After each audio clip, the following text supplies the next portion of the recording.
अगं नाही, पण त्याची सहनशीलता पण चांगली पाहिजे ना. मग तो मला ते म्हणजे पहिली गोष्ट ना त्याने मला सहन करायला पाहिजे. त्याची सहनशीलता चांगली पाहिजे. हो, मग 4 गाड्या सोडून त्याची 3 जरी गाड्या असल्या, 2 जरी असल्या तरी पण मला चालेल.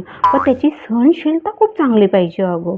मग तुला तर माझा स्वभाव माहिती आहे ना, मला खोटं आवडत नाही आणि मी कोणाचं ऐकून घेत नाही. म्हणजे मला जर माझ्या मनासारखं नाही झालं तर माझ्याकडनं ऐकवलंच जात नाही. माझा तुझ्यासारखा स्वभाव नाही. अगं काय बोलते, इग्नोर करायचं. माझ्याकडनं होत नाही इग्नोर. मी तिथंच तोंडावर पटकन बोलूनही पुढं निघून जाते. तुला तर माझा स्वभाव माहिती आहे ना. मग त्याची सहनशीलता चांगली पाहिजे म्हणजे त्याने मला सहन करायला पाहिजे.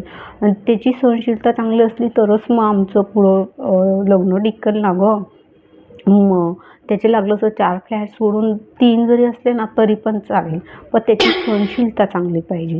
मला नाही बाई असं झेपलं जात असं कोणी काही बोललं आणि कोणी रागवलं आणि पटकनी हे बघ माझ्यात एक गुण तुला पण माहिती आहे. जिथं मी चुकली ना मी समोरून जाऊन मी माफी मागायची पण माझ्यात तेवढे गट आहे गं. हे तुला तर माहिती आहे ना. मग मी तुझी लहान बहीणच आहे ना. तू काही मला ओळखत नाही असं थोडीच no, आहे. no, no, मग मी तसं माफी no. मागायला पण तयार आहे.